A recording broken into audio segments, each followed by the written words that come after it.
Hello and welcome to the newsroom. These are the latest stories we're following at the moment. As Muslims across Nigeria mark the end of the holy month of Ramadan, they have been enjoined by religious leaders to reflect on and maintain the virtues of the season. President Muhammadu Buhari, in a goodwill message, congratulated Muslims on successfully completing the demanding spiritual obligation.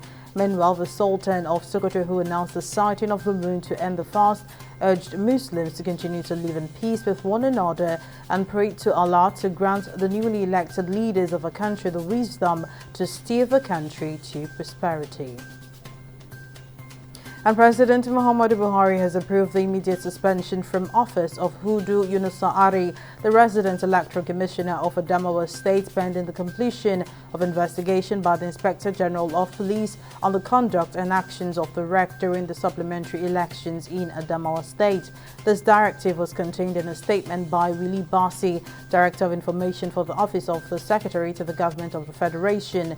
The President also directed investigation by the Inspector General of Police, Director General of the Department of State Services, and the Commandant General of the Nigeria Security and Civil Defense Corps of the role of their officers in aiding and abetting the conduct and actions of Yunusa Ari, and if found culpable, appropriate disciplinary actions should be meted out to them. The Director General of the National Inland Waterways Authority, George Moghalu, says the agency is taking proactive measures to open up blocked channels, essentially to avoid the unprecedented flood experience across the country last year. Moghalu said this in a chat with State House correspondents after the private meeting with President Muhammadu Buhari in Abuja.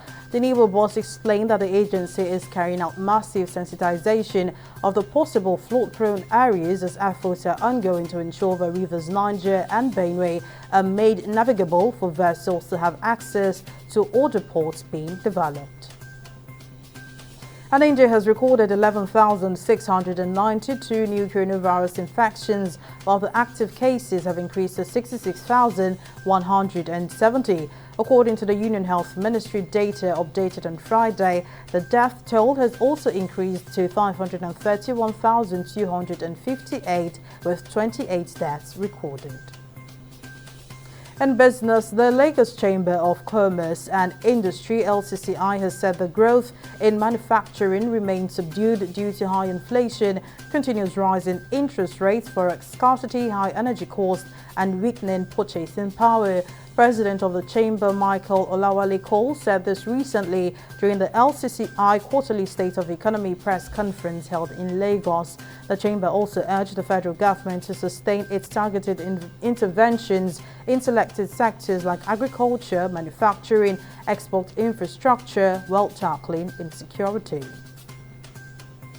On the global scene, the United Kingdom Deputy Prime Minister Dominic Raab has resigned less than 24 hours after a report was submitted into bullying allegations. Raab, who also quit as Justice Secretary, sent in a resignation letter saying he felt duty-bound to accept the outcome of the inquiry into the allegations. In the letter to Prime Minister Rishi Sunak, Raab said he would remain supportive of the government.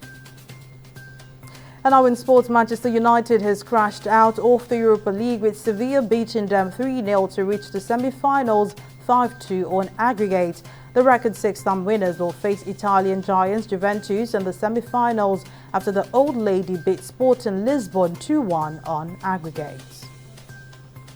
That's the latest from the newsroom. Join us again at the top of the hour for more updates. Thank you for staying with us.